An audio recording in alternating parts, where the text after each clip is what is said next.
Et salut ma chérie, j'espère que tu vas bien. Eh bonjour mon chéri, oui ça va très bien et toi?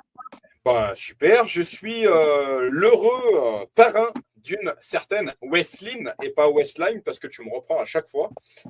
Ne dis Eh, pas Westline, mais Westline. Alors des fois j'ai un accent anglais, des fois un peu moins.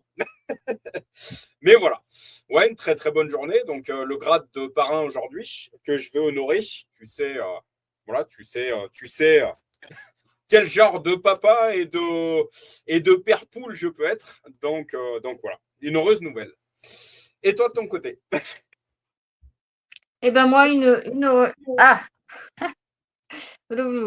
moi une très bonne journée. J'ai retrouvé mes petits anciens qui avaient perdu leurs clés. Voilà, très bonne journée, bien passée, tranquille on va dire. Malgré cette chaleur-là, ils ont été gentils parce qu'ils m'ont pas demandé d'en faire de trop. Ils sont aux petits soins, je suis aux petits soins, donc voilà, on est tous aux petits soins les uns pour les autres. Amen. Voilà, donc Amen, ouais, une amen. bonne. Ok, ok. Je vais te poser la question. Ce soir, c'est moi qui vais te poser la question. Est-ce que tu as une... Et ensuite, j'apporterai ma partie puisque j'apporte l'enseignement ce soir qui parlera des dangers de la pornographie, des sujets. J'aime bien aborder les sujets un petit peu... comment dirais-je? Les sujets tabous. Je trouve que c'est un sujet que l'Église ne parle pas assez. Pourtant, on devrait en parler quand on voit encore une fois le taux de divorce, quand on voit les écrans, quand on voit. Voilà. Donc ce soir, ça parlera des dangers de la pornographie. Avant cela, ma chérie, j'aimerais te poser la question. Est-ce que tu as eu une rencontre, une lecture, une discussion, une pensée qui a été une révélation ou un coup de gueule, comme te dirait ton Jérém, pour toi cette semaine? Je t'en prie. Alors, coup de gueule, non, non, pas de coup de gueule. Euh, non, parce que Je te disais, les coups de gueule, c'est un peu la spécialité de ton chéri. j'avais plus le son. Voilà. Donc chacun sa spécialité. Voilà, en gros. Non, moi, je vais donner deux, deux petites choses. Euh, Tout d'abord, une nouvelle fois par rapport au week-end qu'on a passé, à nouveau, euh, le plaisir d'être émerveillé par les belles choses que l'on voit. Voilà, donc mon chéri, tu peux peut-être toi donner des coups de gueule par moment, mais à côté de ça, c'est vrai qu'on a aussi de très très belles choses et ça, faut savoir le dire, il faut savoir les voir. Et il faut savoir justement apprendre à contempler. J'en avais parlé, je crois, dans un des enseignements que j'avais apporté, euh, sur la joie, il me semble, mais pas que la joie, aussi, je crois, sur la sagesse, j'en avais parlé un petit peu aussi. Apprendre à justement contempler tout ce qu'on a autour, parce que on est dans des vies, pour la plupart, qui sont trépidantes, qui demandent de la vitesse. On est dans une société, c'est vite, vite, vite, vite, vite. Finalement, on n'a pas le temps de profiter des belles choses toutes simples qu'on a autour de nous. Et puis, bah voilà, une nouvelle fois ce week-end m'a montré à nouveau que il y a de très très belles choses et qu'il faut savoir les apprécier, les contempler. On n'a pas besoin forcément d'aller bien loin non plus, parce qu'en fait, elles nous entourent juste à côté aussi. Et, et bien souvent, on prend pas le temps de lever le nez pour voir ce qu'on a juste à côté de chez nous. Voilà, donc profitons de toutes ces opportunités, de ces week-ends, oui, mon chéri, effectivement, pour aller un peu à droite, à gauche, aller voir des coins qu'on ouais, qu'on n'irait peut-être pas voir forcément comme ça, parce qu'il y a même des belles surprises pas très loin aussi. Voilà, donc profitons de tous ces week-ends, mettons-les à profit, pour continuer de partir au moins une fois, par mois, explorer, le beau pays qu'est la France et notre belle région, notre belle nature. Pousser les portes aussi un peu plus loin, ça se fera. Voilà. C'est, voilà, vraiment, ouais, marquer des temps d'arrêt dans la vie, ça fait vraiment du bien. Parce qu'en fait, ces petites pauses permettent outre de contempler et de voir que toutes les belles choses, ça permet également d'avoir de la paix, de mettre un petit stop, faire une pause dans sa vie. Euh, voilà, donc ouais, un beau week-end. Amen. Et donc, la deuxième chose, c'est ce que je disais tout à l'heure, je suis bien contente de retrouver les petites personnes âgées que j'ai pas pu voir pendant une semaine suite à une perte de clé. Mais bon, tout s'est arrangé et des doubles, des triples ont été faits, donc plus de soucis par rapport à ça. Et ben en fait, ils étaient. La dame, je l'avais eue au téléphone, elle était en pleurs, voilà, c'était vraiment la catastrophe parce que voilà, je venais pas pendant une semaine. C'est là où on voit l'impact qu'on a et puis euh, l'importance de notre mission, vraiment. Euh, on fait partie intégrante de la famille chez ces personnes. J'ai même en mémoire une dame qui m'avait dit, vous faites partie, j'avais été pourtant 2 fois chez elle seulement. Ah, mais vous venez quand vous voulez, vous faites partie de la famille maintenant et tout. Donc, on voit la place privilégiée, parce que c'est privilégié aussi de pouvoir les accompagner, mais la place plus qu'importante qu'on occupe dans leur vie.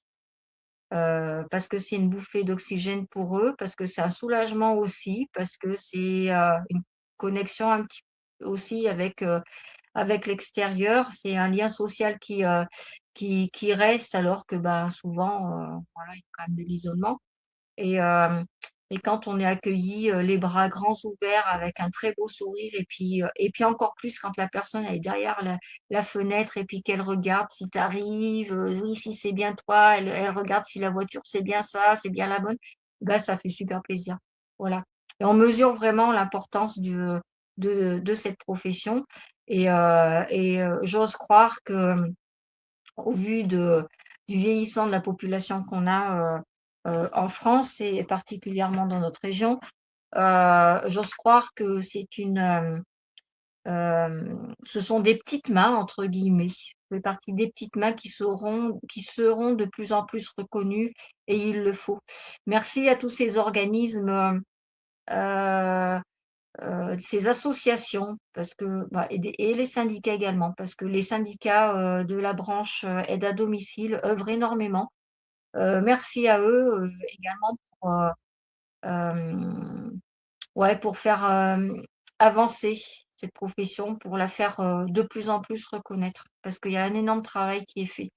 Voilà. En tout cas, heureuse d'en faire partie parce que c'est vraiment une très très belle mission et qui va complètement dans ce que nous enseigne la parole et qui est donner aux autres, apporter de l'amour aux autres, partager, soyez utile, rendez service. Voilà, ça va complètement dans ce sens-là. Voilà. Amen. Amen, amen. Alors, je te fais un petit peu les choses à l'envers. Ma chérie, je te laisse ton temps de prière. Je t'en prie. Seigneur Jésus-Christ, je te remercie pour cette connexion, pour le dernier mardi du mois de mai. Merci donc pour ce week-end qui vient de passer. Merci également pour le soleil que tu nous as apporté. Alors bon, en bon français, on râle parce qu'on a trop chaud. Mais il y a quelques temps de ça, on était trop mouillé, on râlait. On avait trop froid, on râlait. Donc voilà, merci quand même pour tout ce que tu nous apportes tous les jours. Et ce soleil est bienvenu. On a besoin de lumière. Et bien, puisqu'on a besoin de lumière, viens également nous apporter ta lumière au travers de l'enseignement d'aujourd'hui, des échanges que l'on aura aujourd'hui également. Voilà, de ta parole, de tout ce qui pourra être emmené. Je prie Seigneur pour que ce soit à nouveau le respect et l'amour qui règnent lors de ce live, qu'il y ait également de bonnes connexions, pas d'interruption, pas de problème d'ordre euh, d'ordre de l'outil informatique qui des fois veut faire défaut. Voilà, et Seigneur Jésus-Christ, je te remets vraiment tout sous ta protection et ta bénédiction. ce live, mais également tous les prochains jours de la semaine que nous aurons, mon chéri et moi-même, ainsi que toutes les personnes que nous connaissons qui se connecteront. Et d'ailleurs, ceux qui se connecteront, passez un bon live. Et ceux qui revisionneront, une fois que ce sera sur YouTube, et ben voilà, ayez un bon visionnage et que cela vous emmène des enseignements, des éclaircissements et des choses sur lesquelles méditer et travailler. Amen. Amen. Des enseignements, des mises en garde, ma chérie, t'es l'eau, je suis le feu. Référence à ce film qu'on écoutait. Merci, ma chérie, pour The Chosen. La semaine dernière, tu en as parlé au live. Effectivement, j'ai particulièrement apprécié cette première séance qu'on s'est faite ensemble. Parce qu'en plus, c'est un moment où on se retrouve également tous les deux avec notre Seigneur et Sauveur Jésus-Christ. Donc, c'est que du divin. C'est un moment qui est magique. Donc, ouais, j'ai bien apprécié. Donc, ouais, je conseille à toutes les personnes d'aller regarder cette série The Chosen. Je confirme complètement ce que tu disais la semaine dernière, ma chérie. Ça permet d'éclaircir un petit peu cet évangile, ce qui est écrit dans cette parole. Voilà. Voilà, et notamment Marie de Magdala. Donc, c'est pas la loi qui l'a sauvée, c'est la grâce. Cette première rencontre qu'elle a avec Jésus. Et puis, on découvrira la suite. Donc, jeudi soir. Rendez-vous, même jour, même heure, ma chérie. Donc, je n'ai pas prié me concernant. Seigneur Jésus, je remets ce live entre tes mains.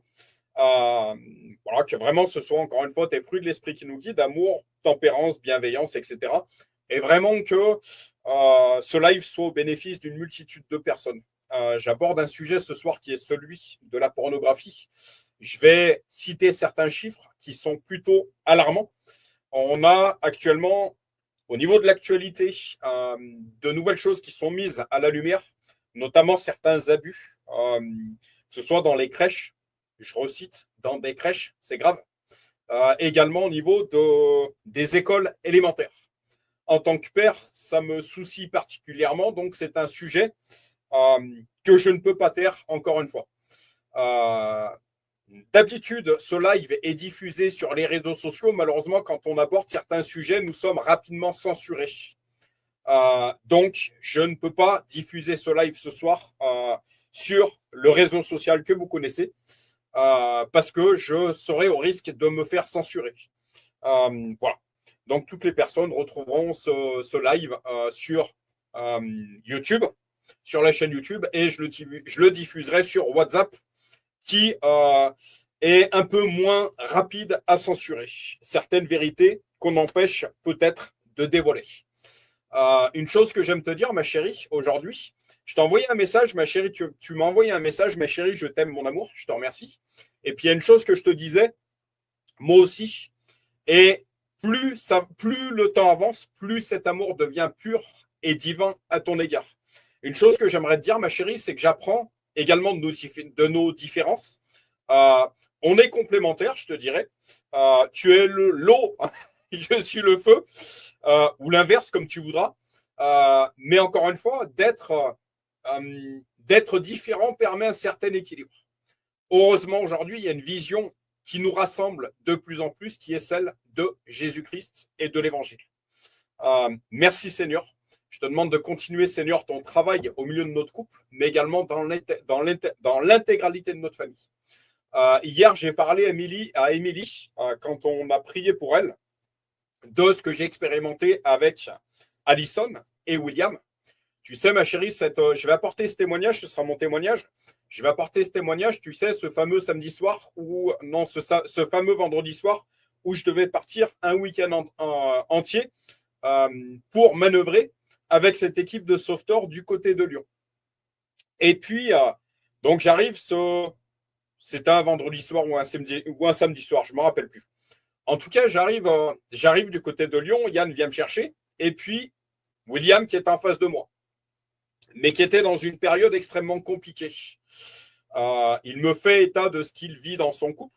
Il y avait de l'adultère dans le couple, visiblement. Il y avait des choses qui n'étaient absolument pas divines et d'ordre sexuel dans le couple. Ça fait complètement en lien avec le sujet que je vais apporter ce soir. J'ai prié ce soir-là, j'ai prié pour William. Il s'est écroulé en larmes. Ce qu'on appelle chez les chrétiens le don des larmes. C'est pour moi la preuve aujourd'hui, pas que pour moi, c'est la preuve que le Saint-Esprit a agi, que cette prière a été reçue et que le Saint-Esprit débute son travail dans une personne, dans un couple, mais également, ça peut être dans une famille complète. Ensuite, j'ai eu quelques échanges avec Alison, puisque William avait fait part de certaines choses. J'ai eu quelques échanges avec Alison, qui au départ était plutôt réfractaire par rapport à William. Mais il y a un certain cheminement qui s'est fait. Tout s'est fait dans l'amour, tout s'est fait dans la bienveillance et sans forcer. Jusqu'au jour où je leur avais toujours dit, comme j'aime dire, je suis arrivé sur Terre, je ne savais pas ce qu'était un couple, je ne savais pas ce qu'était une famille. Et mon rêve avait toujours été un jour d'être parrain. C'était un rêve profond chez moi. Je leur en fais part d'une manière humoristique. Si vous cherchez un parrain, donc j'apprends quelques temps plus tard que Alison est tombée enceinte alors qu'elle avait subi 1 ou 2 fausses couches. Je leur demanderai de venir témoigner sur Réveil chrétien en Auvergne. En tout cas, il y avait des problèmes de stérilité. J'apprends quelques temps après que Alison est tombée enceinte. William me témoignera que cet enfant a été procréé le soir même où j'ai prié pour William. Ce qui est énorme, ça va encore plus loin. Ma chérie, t'en connais quelques détails. Donc, Alison qui est tombée enceinte, qui était en proie à certaines craintes, certaines peurs. Je pense, ma chérie, que je t'ai fait voir certains messages dans les coulisses. J'ai été là pour l'accompagner. En tout cas, Saint-Esprit, tu m'as donné de l'accompagner, de prier pour elle, de déclarer dans le nom de Jésus que tout était sous ton contrôle, Seigneur. Bienvenue à Wesleyan, du coup, qui arrive aujourd'hui à 12h33. Chiffre 12, chiffre 33. Est-ce qu'on voit jusqu'où ça va? Donc, William me témoigne que cet enfant a été procréé le soir même où j'ai prié pour lui. Et Wesleyan arrive à 12h33. 12h33. Tout au long de ce cheminement, Alison était en proie à certaines craintes parce que, au départ, elle se demandait si cet enfant était viable, etc. Voilà, il y avait eu plusieurs tests qui ont été faits. Wesleyan, ma chérie, arrive à 3 kg 007. Chiffre 3, chiffre 7. Est-ce qu'on se rend compte encore une fois jusqu'où ça va? Est-ce qu'on se rend compte encore une fois que la bénédiction, dans tous les aspects, se trouve à la croix? Je pense que ce témoignage, pour toutes les personnes qui entendront par la suite, en est une belle preuve. Voilà. Donc, je déclare dans le nom de Jésus une totale délivrance d'Alison, de William, de ce couple, de tout ce qui n'est pas de Dieu, de l'adultère, de la fornication. Mais cette prière, je la fais également pour nous et pour tous les couples. Parce que Satan est le prince des menteurs, ça c'est une chose que je répète régulièrement, je te répète régulièrement, ma chérie, actuellement. Je me rends compte à quel point c'est un menteur, c'est le père des menteurs. Il nous fait croire que l'herbe est plus verte ailleurs, il nous fait croire que le péché, l'adultère est quelque chose de sucré. Non, c'est un piège. Je répète, c'est un piège. Donc voilà, concernant mon témoignage. Je vais continuer avec mon coup de gueule de la semaine. Avec mon coup de gueule de la semaine, ma chérie, je prendrai garde à faire quelques parenthèses, mais j'ai encore une fois beaucoup de choses à apporter également de mon côté. Donc, pour ma part, j'aurai encore une fois mon coup de gueule de la semaine, qui finalement sera complètement en lien avec le sujet que je vais aborder ce soir, les dangers de la pornographie. Donc, je suis parti d'une vidéo YouTube de Toxin Media que j'encourage vraiment toute personne, si vous voulez, à être au fait de l'actualité. Alors, n'écoutez pas les merdias qui nous vomissent des choses préconçues, je dirais manipulées. Mais vous avez aujourd'hui des médias alternatifs et gros salut à toutes ces personnes qui ont le courage d'aller un petit peu à contresens de ce que nous disent ces merdias et d'aller de faire un travail d'information, de véritable information et pas un travail de désinformation. Je vous salue. Donc, le média Toxin, je vous salue. Si par hasard, Dieu fait très bien les choses, vous tombez un jour sur cette vidéo. Toxin Media a également fait un travail sur ce qui s'était passé auprès des agriculteurs, alors je vous fais un gros clin d'œil et je vous demanderai de me faire signe parce que j'ai eu la vision d'intervenir auprès de ces agriculteurs et de faire de la véritable information et pas de la désinformation à coût de milliards de dollars. Vous m'excuserez du terme. Je continue donc, je suis parti d'une vidéo YouTube de Toxin Media qui était du 7 octobre 2025. 1700 prédateurs démasqués. Laurence alerte sur un scandale d'État. 1700 prédateurs. Le sens des mots, la sémantique des mots, ma chérie. Donc Clémence, l'animatrice de Toxin Média. Bonjour Laurence Beneux. Nous revenons sur deux sujets. D'abord, une affaire effrayante, celle des 1733 prédateurs présumés démasqués dans les rangs de la protection de l'enfance et de la petite enfance. Je sais que de ton côté, ma chérie, ça va te toucher. Du mien, ex-enfant de l'ASE, aide sociale à l'enfance, ça me touche d'autant plus. Pour rappel, un dispositif a été mis en place en septembre 2024. On a demandé aux professionnels et bénévoles travaillant auprès des enfants, foyers, crèches, assistantes maternelles, de fournir une attestation d'honorabilité via une plateforme en ligne. Celle-ci certifie que la personne n'a ni condamnation inscrite au casier judiciaire, ni inscription au fichier judiciaire national automatisé des auteurs d'infractions sexuelles ou violentes. Donc, ce fichier s'appellerait FIJAIS. Résultat. Après un an de tests, 1733 personnes ont déjà été écartées sur un total de 342 000 attestations délivrées. 80% d'entre elles travaillaient dans la protection de l'enfance, parfois depuis plusieurs années. Des faits de détention d'images pédocriminelles ont notamment été découvertes. De quoi être très inquiet. Et encore, nous ne parlons que des dossiers déjà numérisés, pas de ceux qui n'ont pas été contrôlés. Laurence Beneux, journaliste d'investigation, auteur du livre Le livre de la honte, les réseaux pédophiles, édition de Cherche Midi. Je dirais que ce n'est pas trop tôt. Il est essentiel que ces vérifications soient enfin faites comme l'Angleterre les réalise depuis très longtemps. Est-ce que le Brexit en est l'une des raisons? Ces chiffres ne me surprennent pas. Les prédicateurs sexuels choisissent souvent des professions qui les mettent en relation avec les enfants. Je relis cette phrase, pardonnez-moi. Ces chiffres ne me surprennent pas. Les prédateurs sexuels choisissent souvent des professions qui les mettent en relation avec les enfants. Ce dispositif, d'abord expérimenté, a été généralisé à tout le territoire. On ne peut que s'en féliciter. J'ai toutefois regardé précisément le texte. Ce certificat d'honorabilité s'adresse aux professionnels de la petite enfance, mais je n'ai trouvé aucune mention des personnels de l'éducation nationale. C'est embêtant, car des scandales ont eu lieu à l'école. On se souvient de Villefontaine. Donc, je suis allé chercher ce qui s'était passé à Villefontaine. À l'époque, plusieurs adultes abusés dans leur enfance par un directeur d'école de la région lyonnaise prennent la parole. Aujourd'hui, les gendarmes sont en passe de terminer leur investigation qui mettent au jour un total de 60 à 70 victimes. L'enseignant, lui, s'était su 3 petits points après une année de détention. De plus, le casier judiciaire a ses limites. Certaines condamnations avec sursis ne restent pas longtemps sur le bulletin numéro 2 visible par l'Éducation nationale. Et les échanges entre l'Éducation nationale et la justice ne sont pas toujours fluides.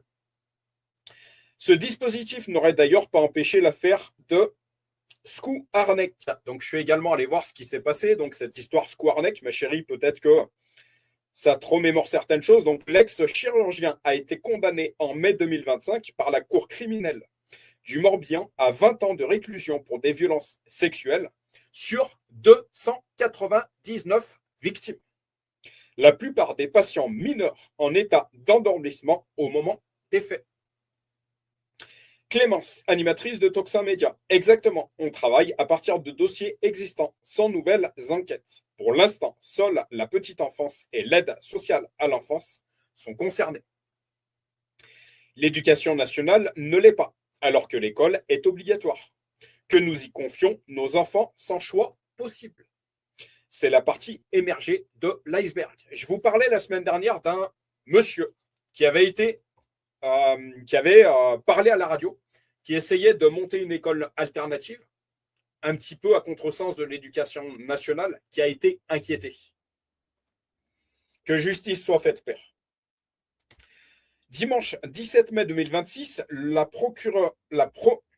Dimanche 17 mai 2026, la procureure de Paris a révélé que plus d'une centaine d'établissements scolaires, 84 écoles maternelles, une vingtaine d'écoles élémentaires et une dizaine de crèches de la capitale font l'objet d'enquêtes de la brigade criminelle. Une situation d'urgence pour les suspicions de violences sexuelles, Le collectif MeToo École exige davantage de contrôle dans le périscolaire à l'échelle nationale. Ce sont des dossiers et des faits gravissimes qui dépassent Paris, puisque c'est un problème systémique et national. Il faut plus de formation, plus de recrutement, lance Barca Z, porte-parole du collectif MeToo École. Depuis le début de l'année, rien qu'à Paris, 78 animateurs ont été suspendus, dont 31 pour des suspicions de violences sexuelles. C'est un article de France Info. C'est un article de France Info que je mettrai en lien sous la vidéo. Laurence Beneux. Oui, et ce n'est pas une revendication nouvelle de la part d'associations de protection de l'enfance. Des enseignants ont déjà été poursuivis alors qu'ils avaient des condamnations antérieures pour maltraitance ou pédocriminalité. Je le répète, des enseignants ont déjà été poursuivis alors qu'ils avaient des condamnations antérieures pour maltraitance ou pédocriminalité. J'ai consulté le site du gouvernement. Le texte, les enseignants de l'éducation nationale n'y figurent pas. Je suis surprise. Voilà concernant mon coup de gueule de la semaine, ma chérie. Est-ce que tu veux apporter une lecture un petit peu de tout ce que tu as entendu ici, notamment toi qui as travaillé dans le milieu de l'enfance? Je t'en prie. Alors oui, j'ai 2-3 petites choses à rajouter. Tu as parlé du fameux fichier cette feuille d'honorabilité. J'en ai entendu parler, mais en fait, je trouve que ça a vraiment pas de sens de faire cette feuille-là, dans le sens où en fait c'est alors moi j'y ai pas eu droit, hein, parce que j'exerçais plus quand c'est arrivé il y a pas très longtemps finalement. Alors, je me rappelle, je me permets une petite parenthèse, je me rappelle qu'à l'époque, quand tu étais assistante maternelle, peut-être que ça va te remémorer certaines choses, j'avais dû présenter le fait que j'avais un casier judiciaire, justement. Je me Alors, rappelle très bien, ma chérie. c'est ce que je voulais dire, parce qu'il me semble que la fiche d'honorabilité, en fait, c'est une attestation sur l'honneur, c'est tout. Donc, n'importe qui peut attester de n'importe quoi. Il existe, moi j'ai fait la demande d'agrément en 2007-2008.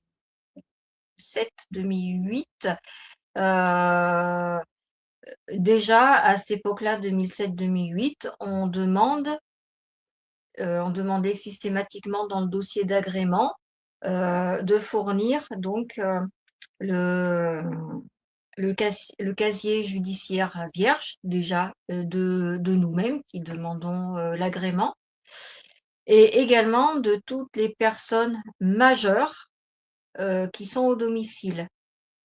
Sur une période longue, c'est-à-dire tout le temps, ou alors une personne qui vient dans le domicile pour une visite sur une semaine, par exemple en vacances, ou c'est un exemple, hein, en vacances ou une journée, mais qui va être en contact avec les enfants. Il y a l'obligation également de fournir cette fameuse feuille qu'on ne peut pas falsifier puisqu'il faut la demander sur le site .gouv.fr. Voilà. Donc c'est une feuille qui est authentique, voilà, qui est attestée, qui est authentique. Dès l'instant que tu refuses de la fournir ou que tu la fournis avec les mentions qu'il ne faut pas, de toute façon, l'agrément, il n'est pas donné. Voilà, ça, c'est d'office. C'est valable pour les assistantes maternelles, c'est valable pour les assistants familiales. Donc, ceux qui travaillent en relation, bien souvent avec l'ASE, qui font l'accueil des enfants confiés à l'aide sociale à l'enfance. Voilà. Normalement, quand je ne sais pas, enfin, je sais pas si tu as été un jour te renseigner sur les concours administratifs, mon chéri. J'ai passé un concours, enfin, j'ai fait une formation, on va dire, qui est reconnue en préfecture. Ma formation de maître de cérémonie funéraire, ma chérie, si j'avais un casier, je ne pouvais pas la passer. Voilà. Et ben normalement, tous les concours administratifs et tous les postes qui sont, enfin, qui font partie du domaine public, donc les enseignants en font partie, sont soumis à la présentation d'un casier judiciaire vierge. Tu ne peux pas rentrer dans l'administration française si ton casier judiciaire est chargé. Voilà. Et ça depuis, c'est pas nouveau, hein. Ça date depuis des années, des dizaines et des dizaines d'années, cinquantaine d'années, voilà. Ça a toujours été comme ça. Donc, on peut vraiment se poser la question, comment ça se fait que des personnes qui travaillent dans l'éducation nationale, donc éducation nationale, donc qui sont des emplois administratifs finalement, qui font partie de l'État, voilà, c'est du domaine public, ont des casiers judiciaires chargés et continuent de travailler. Alors, soit on a tellement besoin de personnel que bon, on ferme les yeux sur certaines choses, voilà. Soit certains falsifient les casiers, puis on ne va pas aller regarder plus loin. On ne va pas aller voir si c'est un vrai, si c'est parce qu'aujourd'hui, c'est très facile de falsifier des papiers, hein. Voilà. Et là, c'est vrai qu'il y a de quoi s'interroger. Mais en tout cas, dans le domaine de l'enfance et dans le domaine du service public, tu ne peux pas travailler si tu as un casier judiciaire qui est chargé. De même que toute personne, mais même les personnes qui passent le BAFA, qui sont animateurs, normalement, il faut un casier judiciaire. Nombre d'emplois où on demande un casier judiciaire vierge. Voilà. Après, malheureusement, il y a également ceci, c'est qu'il y a 2 casiers judiciaires qui existent. Condense, ma chérie. Il y a 2 casiers judiciaires qui existent. Dans la plupart des cas, on n'en demande qu'un seul parce qu'il y a le 3 et il y a le je sais plus le nombre. Là, en général, on demande le 3. Mais aujourd'hui, malheureusement, on est dans un système judiciaire qui fait que, on peut demander des effacements de casier judiciaire. C'est-à-dire, on a un casier judiciaire, mais on efface, la notification qu'il y a dessus. Donc en fait, les gens, finalement, ils se retrouvent sans rien alors qu'ils ont bel et bien quelque chose. Et pour ça, tu payes pour avoir un casier judiciaire vierge. Est-ce que ce ne sont pas des choses comme ça qui se passent par rapport, aux personnes qui ont eu des comportements anormaux avec les enfants et qui continuent et qui retravaillent? Voilà. Il y a également, un truc qui est, plus que honteux, c'est le discours des personnes qui disent: «On le savait». Ah oui, on le savait, mais en attendant, les portes étaient quand même ouvertes et on a laissé cette personne-là rentrer. Voilà. Et ça, nombre de scandales sortent depuis plusieurs années d'ailleurs, hein, c'est pas nouveau. Comme quoi, bah, tiens, telle personne a eu des attouchements, un comportement inapproprié face à un enfant.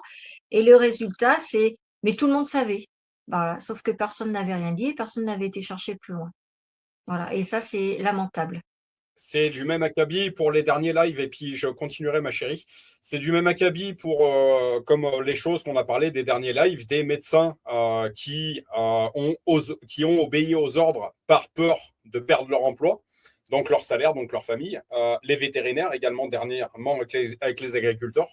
On va privilégier sa carrière, son emploi, parfois, pas tout le temps, il y a de très bons enseignants également, mais on va privilégier son portefeuille, sa famille, son emploi, sa maison, ses vacances au bord de la mer, plutôt que assurer ses responsabilités. C'est ce que je dénonce très, très régulièrement. Il y a un temps pour toute chose et on a tous une responsabilité. Mais encore une fois, dans un monde sans foi ni loi, encore une fois, toi, tu en parlais la semaine dernière, ma chérie, qu'est-ce que le début de la sagesse? Qu'est-ce qui est le début de la sagesse, justement? C'est la sainte, pas la mauvaise crainte, hein, la sainte crainte de Dieu. Sauf que Ouais. dans un monde complètement incrédule, voilà où ça mène, voilà où ça nous emmène aujourd'hui. Je te Et laisse, c'est ça. je te laisse vraiment quelques secondes. Je suis Ouais. obligé de continuer, ma chérie, je t'en prie. Ouais, mais je vais être très condensée parce que je vais jeter un pavé dans la mare, donc je vais pas aller plus loin de ce que je vais dire vite fait. Juste 2 secondes aussi. C'est aussi de savoir que bah, il y a des choses qui sont, il y a des choses qui sont pas, tout simplement. Et c'est le b.a.-ba de l'éducation, c'est le b.a.-ba de la sagesse, voilà, sans avoir forcément la crainte de Dieu. On sait que il y a des choses qui sont, il y a des choses qui sont pas. Voilà, ça fait partie du comportement normal qu'on doit avoir.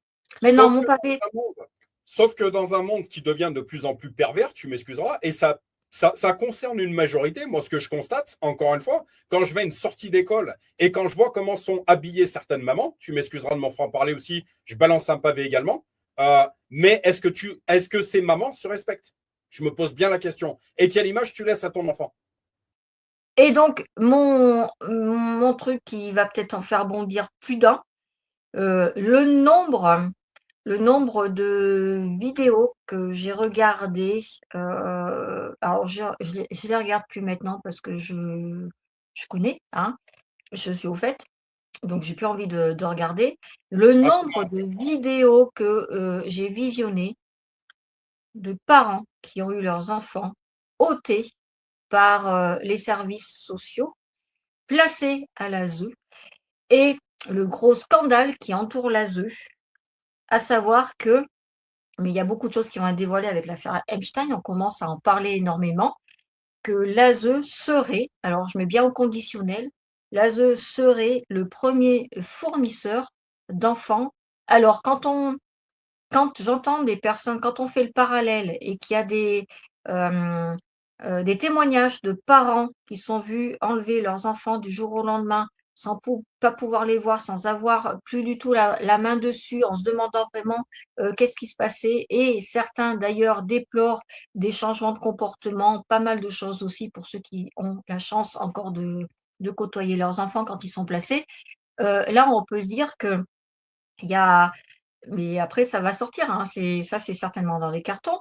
Il y a de gros questionnements à se faire par rapport à l'ASE. Moi, j'ai toujours entendu dire, chose à vérifier, mais je pense que c'est vrai parce que ce sont quand même des témoignages de parents qui l'ont vécu, qu'un enfant placé, à l'ASE, un enfant donné à l'ASE touche un de l'argent, voilà, pour chaque enfant qui est récupéré, qui est placé.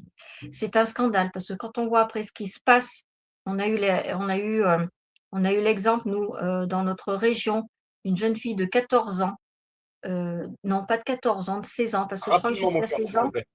je suis rapide, jusqu'à 16 ans, ils sont encore dans des structures, mais à partir de 16 ans, visiblement, il y a plus de structures d'accueil et il y a énormément de jeunes adolescents qui sont laissés pour compte, qu'on met dans les hôtels.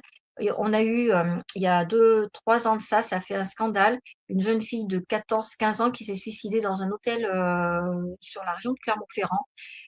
Pourquoi? Parce qu'en fait, elle a été complètement livrée à elle-même alors qu'elle a été prise en charge à la base par l'ASE. Heu, donc en fait, ils récupèrent de l'argent et puis ils font ce qu'ils veulent des enfants. Et ça, malheureusement, c'est un scandale. Donc là, oui, je pense qu'il y aura, il y Descends aura dans peu de les tours, visionnage. descends, descends. Mais c'est un scandale parce que malheureusement, ces faits-là sont véridiques et il y a énormément de témoignages. Donc en fait, il y a Oui. tout un système qui est censé protéger l'enfant, qui finalement ne le protège pas du tout. Pourquoi? Encore une fois, une histoire d'argent, tout simplement. Certes, à côté de ça, ma chérie, puis je vais continuer. À côté de ça, ma chérie, c'est un sujet qui me concerne particulièrement, puisque placé en famille d'accueil à l'âge de mes 1 an, ma chérie. C'est un sujet donc que je connais plutôt bien. Je suis d'accord avec toi, il y a des placements abusifs, il y a des choses qui ne sont pas parfaites. En attendant, à côté de ça, il y a aussi des gens qui font de très bonnes choses, et j'ai eu une grand-mère exceptionnelle. Voilà, je tiens à le dire quand même. Je continue. Je suis passé ensuite à une autre vidéo. Je ne sais pas si tu connais cette chaîne YouTube, GPTV, géopolitique profonde. C'est des sujets justement plutôt sensibles. Je t'encourage à les écouter.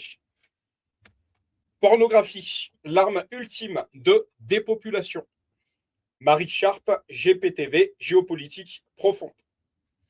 Pornographie chez les mineurs, une addiction silencieuse qui ravage le cerveau des jeunes.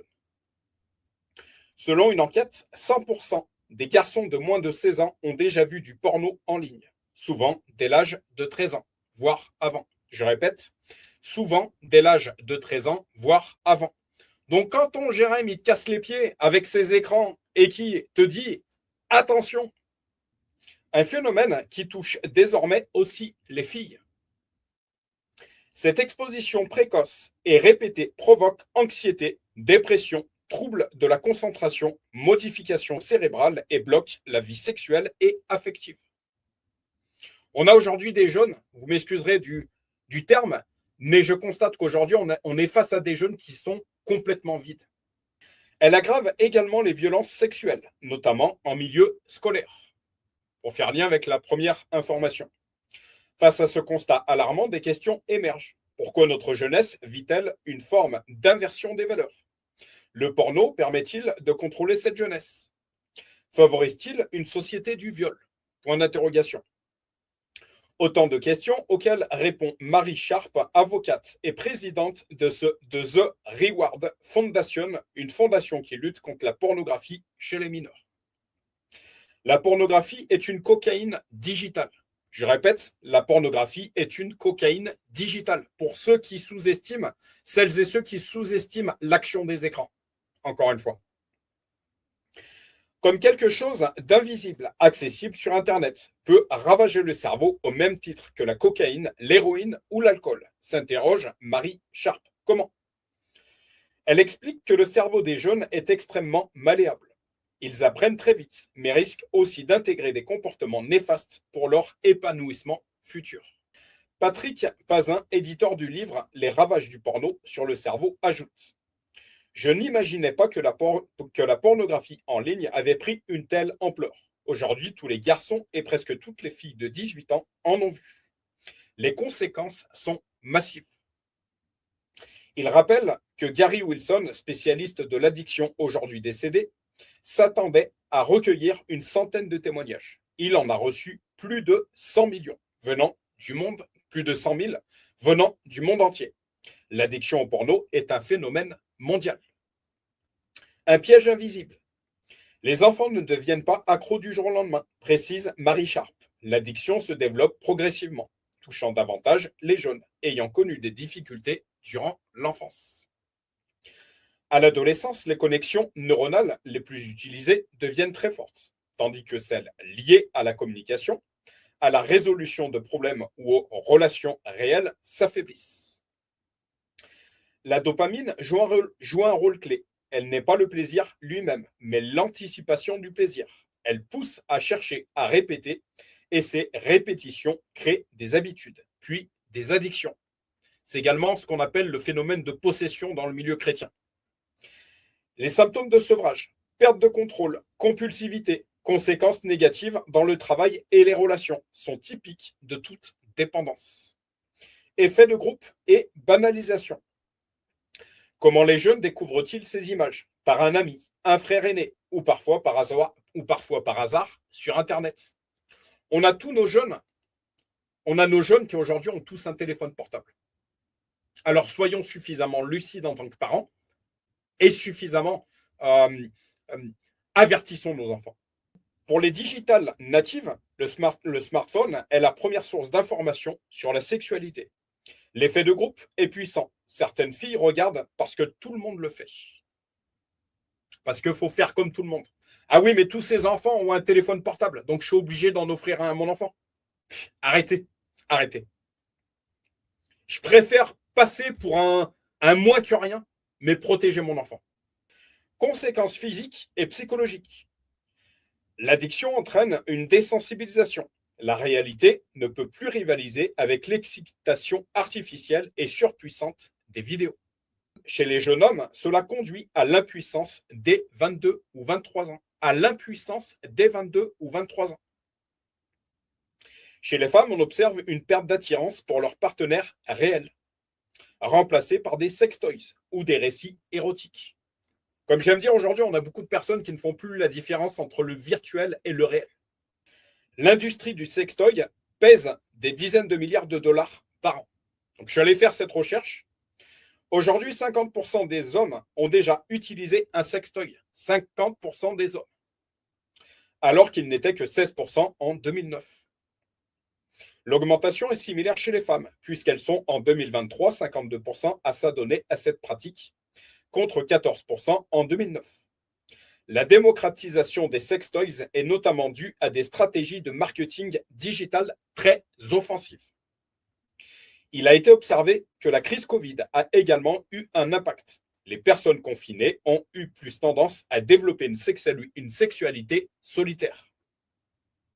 De plus en plus de femmes ne connaissent leur sexualité qu'à travers l'utilisation des sextoys. Les jeunes Français ont aujourd'hui moins de relations charnelles que leurs aînés, notamment parce qu'ils dissocient complètement l'acte sexuel de la qualité de la relation sentimentale. On a ce qu'on appelle un plan cul, vous m'excuserez du terme, qui doivent au contraire aller de pair.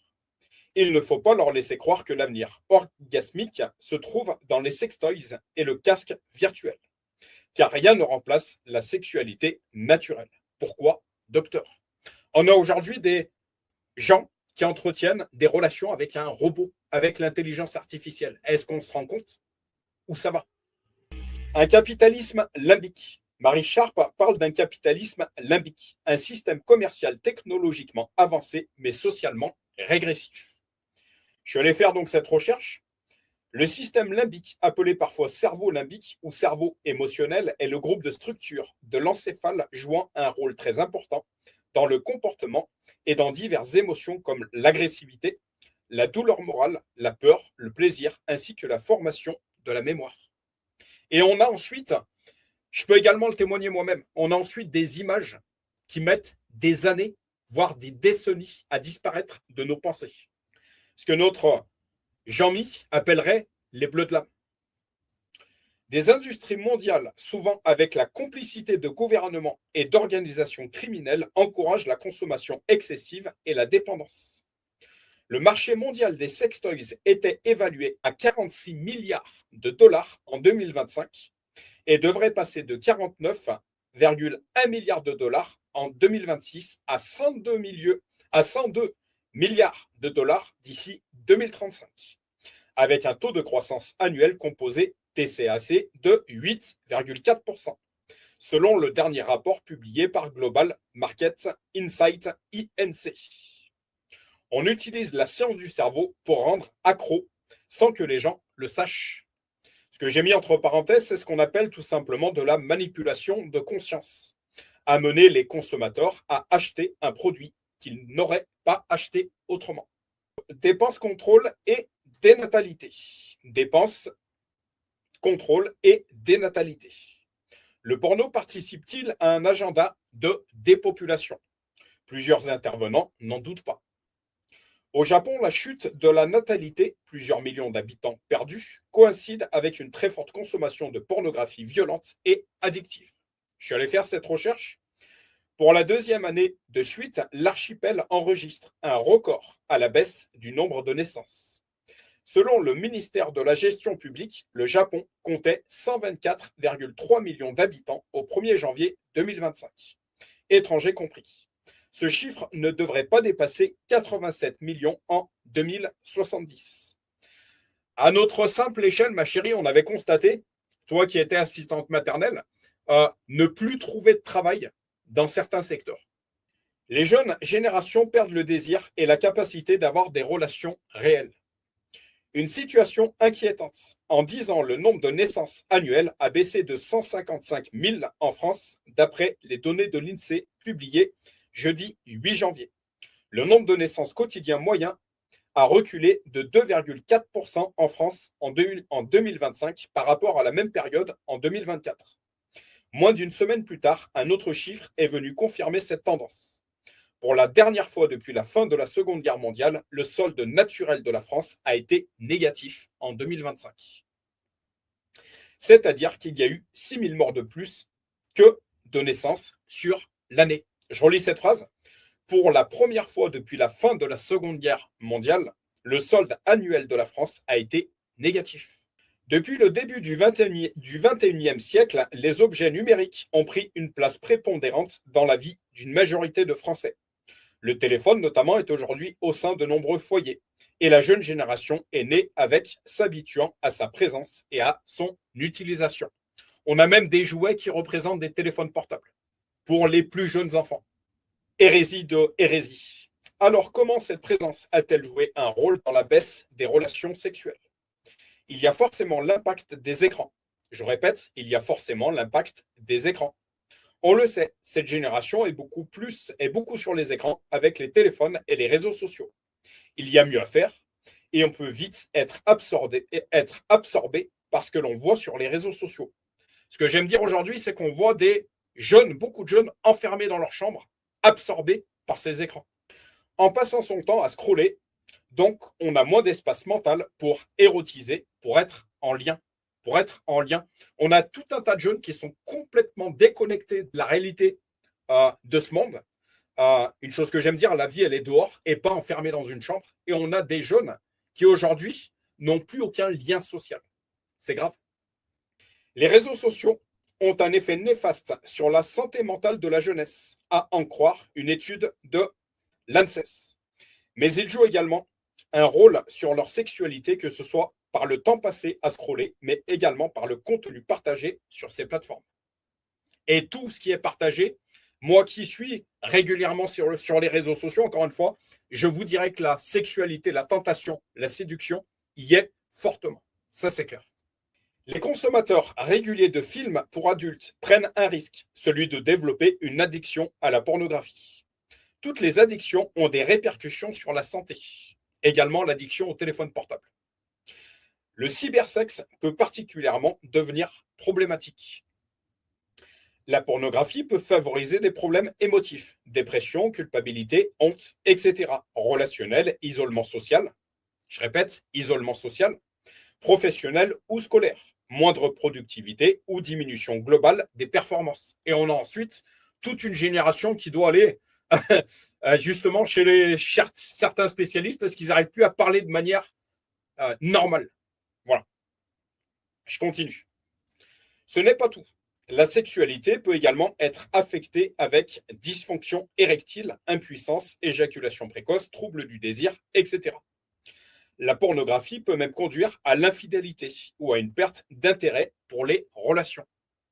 C'est ce dernier effet qui nous a intéressés, tout particulièrement, pour que les jeunes générations privilégient de plus en plus la pornographie aux relations intimes dans la vraie vie.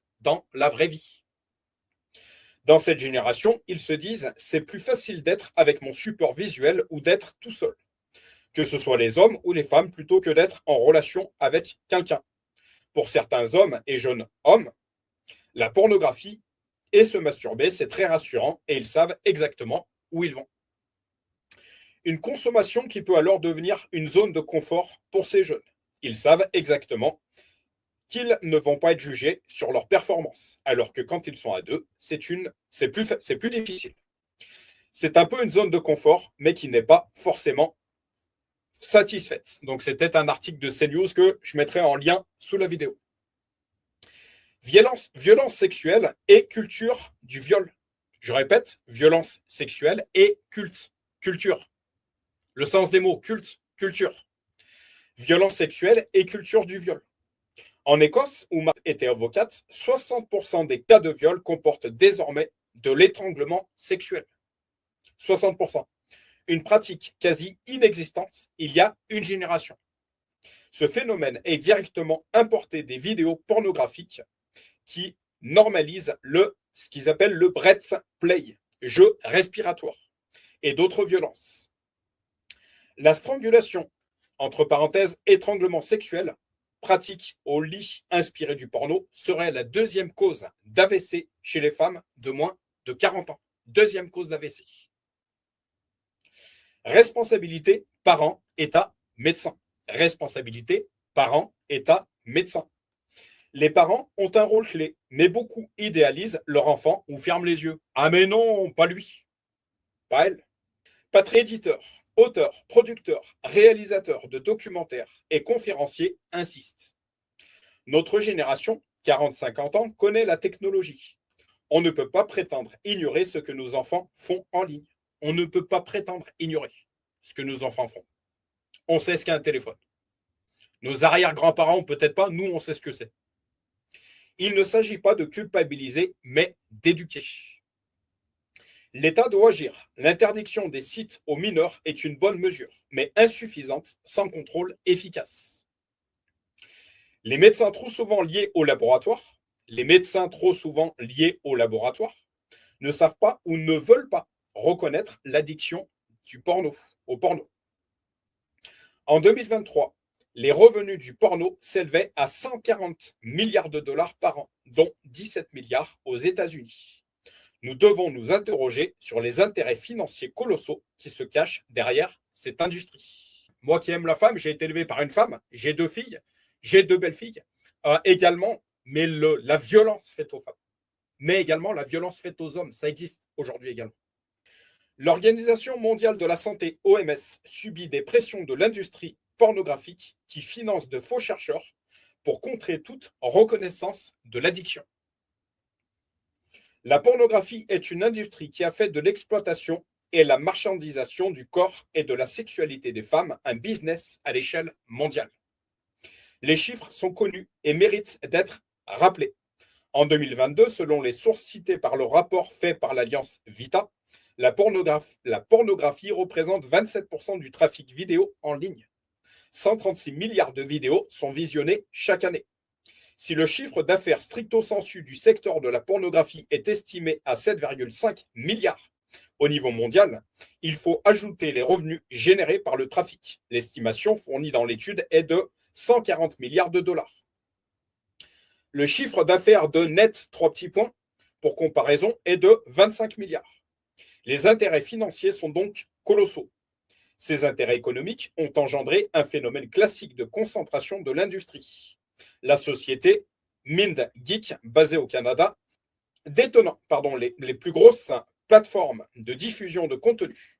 La France est le 4e pays le plus consommateur, derrière les États-Unis, le Royaume-Uni et le Japon, avec une estimation de 19,3 millions de personnes qui se rendent au moins une fois dans le mois sur un site classé adulte, dont 2,5 millions de mineurs.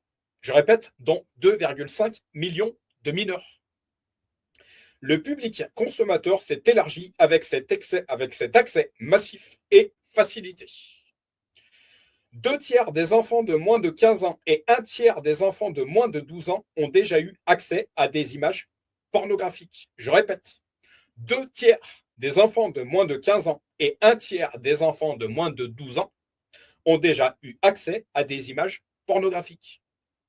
Avant 18 ans, 95% des garçons et 86% des filles ont été exposés à des images de ce type, c'est-à-dire quasiment tous les mineurs, juste avant d'être majeurs. La consommation est donc à la fois banalisée et généralisée. Le rapport note que la massification de la consommation à partir des années 2000, avec un accès quasi libre et gratuit, a pu être un facteur dans l'apparition et le développement de contenus de plus en plus violents. Piste pour s'en sortir. S'éduquer soi-même sur les mécanismes de l'addiction. Parler ouvertement avec ses propres enfants sans tabou ni moralisation excessive. Une chose que j'ai rajoutée, ton Jérém te le répète souvent, ma Mimine, nous avons une responsabilité en tant que parents. Et des comptes nous seront demandés. Dieu sait toute chose. Surveiller les signes. Isolement, perte de confiance, baisse des résultats scolaires, troubles du sommeil. Utiliser des contrôles parentaux et limiter l'accès aux smartphones connectés. Exemple, un vieux téléphone Nokia sans navigation Internet. Rejoindre des forums de soutien comme youbrainonporn.com. Il existe des collectifs pour les parents qui se sentent fragiles par rapport à certaines causes. Se former via des ressources gratuites comme le cours en ligne de The Reward Foundation, bientôt traduit en français. Conclusion. La pornographie en ligne est un fléau silencieux mais massif. Elle détruit le cerveau des jeunes. Je répète, elle détruit le cerveau des jeunes. Fragilise les relations. fragilise les relations, alimente les violences sexuelles et participe à la chute de la natalité. Derrière ce désastre, une industrie de plus de 100 milliards de dollars soutenue par des fonds d'investissement et des lobbies puissants protège ses intérêts. Pour protéger nos enfants, la prise de conscience individuelle et collective est plus qu'urgente. Et c'est possible. Des milliers de témoignages montrent que l'on peut sortir de cette addiction. Je continue, je te laisserai une parenthèse juste après, ma chérie, de quelques minutes. Comment le porno atrophie ton cerveau. Donc, je suis parti d'une vidéo, les phylogènes. Le potentiel addictif de la pornographie. Pourquoi est-elle si puissante? La pornographie possède probablement le potentiel addictif le plus puissant au monde. Plusieurs raisons expliquent cette réalité. 1. Un renforcement positif extrêmement puissant, l'orgasme. L'addiction à la pornographie se construit autour d'un renforcement positif très fort, l'orgasme. Chaque orgasme obtenu en consultant un site pornographique entraîne une libération massive de dopamine, qui convainc le cerveau que ce comportement est bon pour l'individu. Dans le système de la récompense, la libération de dopamine associée à l'orgasme est probablement la plus puissante qui existe. Aucun levier motivationnel n'est plus fort que le sexe. Une chose que ton Jérém a rajouté entre parenthèses, c'est la raison pour laquelle nous vivons dans un monde qui pense qu'au sexe et à l'argent. C'est pourquoi la pornographie est si efficace. Elle s'auto-renforce par l'orgasme. 2. Une hyper-accessibilité. Aucun paiement requis. Je répète, aucun paiement requis. Nombre de contenus sont totalement gratuits et donc accessibles. Ce facteur équivaut à avoir de l'héroïne à la maison gratuitement et en quantité illimitée, sans aucune formalité. Conséquences sur le comportement. La recherche s'accorde sur plusieurs effets. Perte de libido liée à la consommation de pornographie. Perte de désir. Insatisfaction psychosexuelle. Difficulté à éprouver du désir avec un partenaire réel. Effectivement, tous ces sites nous font croire que la femme, tout comme l'homme, doivent être parfaits. Dans un corps parfait. Troubles anxieux de l'humeur, dépression, relations sociales bizarres, ce que le psychologue américain Zimbardo appelle le socio-cool world, c'est-à-dire des comportements jugés étranges en société. Effectivement, aujourd'hui, quand on regarde certaines choses, effectivement, il y a vraiment des comportements bizarres en fait. Respectez-vous, s'il vous plaît. Troubles de l'érection, un marqueur frappant. Une étude montre que parmi les hommes souffrant de troubles de l'érection, 60% parviennent à obtenir une érection devant du porno. Donc des hommes n'arrivent plus à avoir aucune manifestation face à leurs femmes, mais en ont face à ces contenus. On voit bien qu'il y a une action, encore une fois. Tout part de la pensée. Et certaines pensées vont jusqu'à agir sur le corps. Donc, faites le lien. Certaines personnes couchent avec leur moitié, mais n'ont pas leur moitié en pensée. Ont tout autre chose en pensée. Le problème n'est donc pas organique, mais contextuel. Il apparaît dans la vie réelle, avec un partenaire réel. De nombreuses études confirment que les jeunes hommes éprouvent aujourd'hui plus de troubles érectiles que leurs aînés. États-Unis, en 2016, les 18-40 ans déclarent plus de troubles que les plus de 40 ans. Suisse, sur 3700 hommes entre 18 et 25 ans, 44% de troubles de l'éjaculation précoce. 51% de troubles de l'érection, c'est-à-dire une personne sur deux. Je fais le lien avec peut-être un programme de dépopulation. Ces augmentations ne peuvent être expliquées uniquement par l'obésité, la drogue ou le tabac.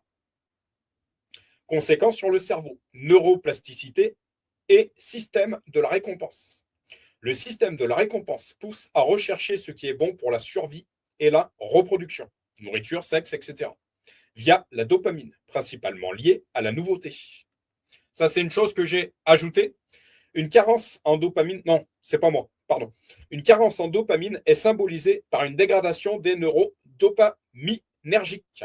Ce phénomène se produit notamment à cause de la consommation excessive et répétée de stimulants divers tels que l'alcool, le café, le tabac, les jeux de hasard ou même les réseaux sociaux. On comprend donc, ma chérie, d'autant plus certains versets bibliques. Les jeux d'argent, l'alcool, etc. Voilà. Voici les 4 phénomènes de neuroplasticité liés à l'addiction pornographique. 1. Sensibilisation comportementale. La première exposition à un film ou à un texte érotique provoque une libération anormale de dopamine. On se rend bien compte donc qu'il y a un choc au niveau du cerveau. Le cerveau associe ce super stimuli à un immense plaisir. L'hippocampe mémoire encode cette expérience comme positif. Ce qui compte n'est pas tant le plaisir lui-même que son anticipation. La plupart des gens deviennent accros à l'anticipation, à la surprise et à la nouveauté. Voilà pourquoi certains couples, certaines personnes sont complètement instables, je dirais, sentimentalement parlant et sexuellement parlant. Parce qu'il leur faut constamment quelque chose de nouveau.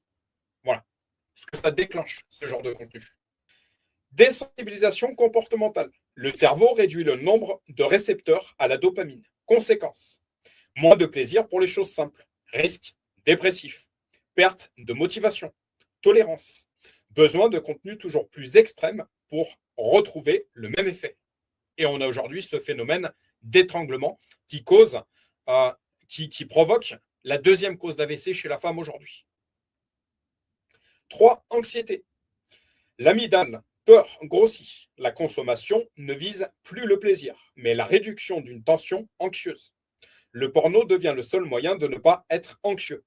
Toute tentative d'intérêt accroît l'anxiété qui perturbe le cortex préfrontal et son contrôle des pulsions.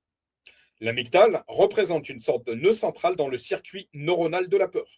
C'est là en effet qu'est établie et gardée en mémoire l'association entre un stimuli extérieur et sa connotation positive ou négative.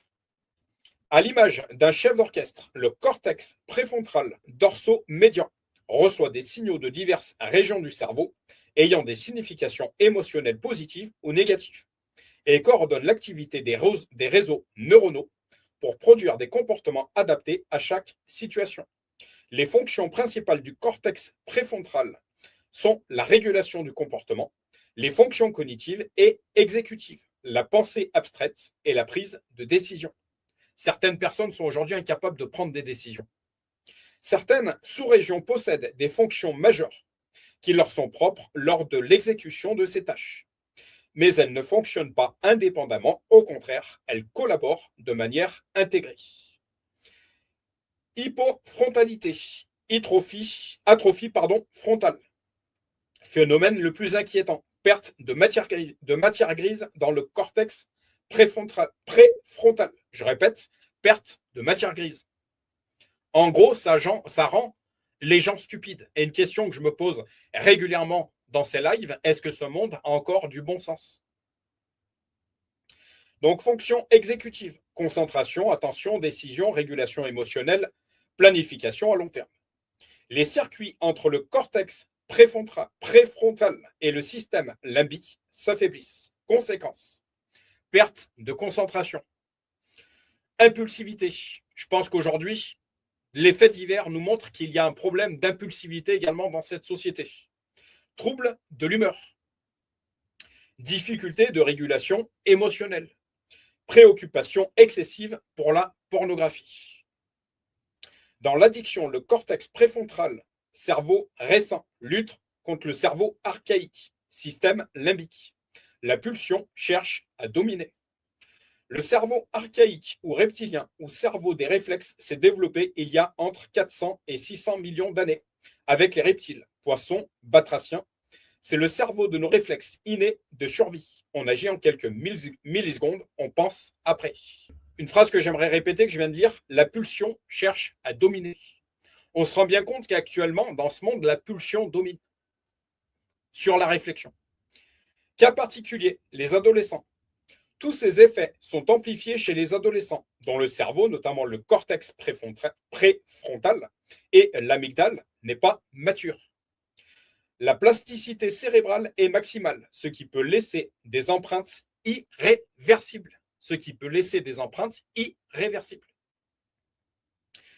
Ce que Jean-Michel appellerait les bleus de l'âme. expression qui fait référence aux séquelles de blessures psychologiques, spirituelles, qu'une personne peut ressentir. Conclusion. Les 4 mécanismes cérébraux. 1. Sensibilisation, pic anormal de dopamine. 2. Désensibilisation, tolérance et baisse du plaisir ordinaire. Anxiété, augmentation. Atrophie frontale, perte de neurones dans le cortex préfrontal. Le cerveau reste plastique. La neuroplasticité peut aller dans le bon sens si l'on agit. Encore faut-il agir. Je te laisse une courte parenthèse, ma chérie, par rapport à ce que tu as entendu jusqu'à maintenant. Je t'en prie. Ce qu'on se rend compte, c'est qu'en fait, on reste toujours dans le culte de la perfection, dans les idéaux et en gros, l'outil informatique, l'outil visuel qu'on a actuellement, en fait, vend du rêve, montre, que les choses, ça doit être comme ça, c'est un genre de perfection et aujourd'hui hem, les les personnes, courent justement à la perfection, à des idéaux qui finalement n'existent pas. Ils ont perdu cette conscience et merci parce que, la parole nous le rappelle bien. C'est qu'en fait, si tu veux aimer, selon ton critère humain, finalement, tu trouveras jamais, ce qui te convient. Parce que seule la perfection, elle est en Dieu et c'est par ce que Dieu véhicule, par le regard de Dieu que tu la trouves la perfection, non pas par ton propre regard ou un regard, qui a été créé de toutes pièces par des machines ou voilà, ou par ce qu'on voit sur les téléphones, enfin tout ça. Hem, donc malheureusement, je pense que les gens on est dans une société où il faut aller tout très vite. On prend pas le temps de connaître, les personnes. On prend pas le temps, de se connaître soi-même déjà pour commencer, et on fait plus confiance à ce qui nous tombe tout cru du ciel plutôt que d'aller le chercher. Et voilà, je pense que, oui, il y a cette course, à l'idéal, à la perfection. Parce qu'aujourd'hui, tout doit se ressembler, tout doit être, cloné, tout doit être, comme ce qu'on te montre, finalement sur des images. C'est, voilà, la place hem, à la non perf aux imperfections, finalement, elle n'existe plus. La place aux différences n'existe plus. Voilà, c'est, en fait, on te vend de l'amour comme on vend un produit, tout simplement. Ok. Un petit peu plus précisément, sur les dangers de la pornographie et de l'écran. Qu'est-ce que tu me dirais? Bah, je dirais tout simplement, pour faire court, c'est que ce qui est sur les écrans ne reflète pas du tout, la réalité et donc ça donne des, heu, des expériences complè et des visions complètement erronées, de la réalité à toutes ces personnes qui sont dans cette consommation-là. La pornographie, la sexualité, c'est pas ce que tu vois à la télé ou sur n'importe quel écran. C'est ce que tu vas vivre, intimement avec, la personne qui partage ta vie. Et ce qu'il y a, c'est que, hem, à l'écran, tous ces films porno, en fait, montre une chose, c'est qu'on est dans une société, là encore, de consommation. Voilà, on consomme, jusqu'à ce qu'on peut et puis hop, et puis au prochain et puis finalement, le côté sentiment, il est complètement exclu alors qu'en fait, à la base, on est des personnes de lien. On a besoin de ressentir, d'avoir des émotions, d'avoir, voilà, tout ce qui vient, je dirais, enjoliver, la relation amoureuse. Hem, Aujourd'hui, les images qui sont véhiculées font qu'en fait, une relation amoureuse, c'est seulement, de la consommation et c'est tout, alors que c'est plein d'autres choses. Est-ce que tu reconnais effectivement qu'un écran peut être un véritable danger? Mais un écran, mais je vais même pas parler que des écrans, les bouquins aussi avec, les nanas à poil, les Playboy, les, des romans aussi, parce que des romans érotiques, il en existe aussi, des romans pornographiques, il en existe aussi. C'est au final, je vais pas même pas jeter la pierre finalement sur l'outil, mais je vais jeter la pierre sur les auteurs qui utilisent des outils qui peuvent être très bien pour véhiculer des fausses choses et des choses mauvaises, tout simplement. Bon, aujourd'hui, on a le développement des téléphones, hein. Mais avant qu'il y ait les téléphones, moi je me souviens, tu allais dans une maison de la presse, dans une librairie, tu regardais les magazines, là, le linéaire des magazines, et tout en haut, tu avais alors je sais plus les noms, mais tu avais Playboy, tu avais, je sais pas, enfin, il y avait toute une série, mais il y en avait énormément des magazines comme ça. Bah, c'est de la pornographie aussi, c'est de la consommation. On te colle une nana toute belle, toute comme ça, toute, voilà, avec ce qu'il faut, là où il faut. Les hommes, pareil, super virils, avec biceps, enfin bon, hein, j'ai dû colorer un petit peu le truc. Mais ça aussi, ça véhiculait des images fausses. Et nombre de personnes, aujourd'hui, on en parle beaucoup parce que j'ai souvent ce discours, mon cœur, à te dire, aujourd'hui, euh, on a cette impression qu'il y a des choses qui sont de plus en plus présentes. Mais parce qu'elles sont certainement de moins en moins cachées, on en parle beaucoup plus qu'avant. Mais les hommes qui consommaient tous ces magazines, ces Playboy, il s'en est vendu à travers le monde parce que ça a été des grosses fortunes, hein. Le directeur de Playboy, il s'est construit des villas, je ne sais combien. Enfin voilà. Euh, tous ces outils qu'il y a eu précédemment, ils ont également fait du mal. Et ça, malheureusement, on n'en parle pas beaucoup. On jette beaucoup la pierre sur ce qu'on a aujourd'hui, mais avant, t'as pas un seul, t'as pas un seul garçon, je suis sûre, dans les années 70, 80, 90, même avant, de 13, 14, 15 ans, qui n'a pas été ouvrir un magazine Playboy. Voilà. Donc, je pense que l'outil aujourd'hui est un peu différent, mais malheureusement, le fait n'est pas d'actualité. Le fait remonte déjà à, à longtemps. Voilà. Et ça fait du mal sur plusieurs générations également. Si tu as en image une nana qui est super belle, tu flashes dessus sur ton magazine Play. Bref, tu fais ce que tu as à faire avec ton magazine. Bah voilà, ça remonte pas d'aujourd'hui, hein. Voilà, et ça, ce sont des hommes qui, dans les années peut-être 70, 80, ont fait ça, qui aujourd'hui ont 40, 50 ans, et qui justement bah, sont peut-être devenus aussi pervers et tout, et sont passés à côté de ce qu'est vraiment la vie, de ce qu'est vraiment une relation amoureuse.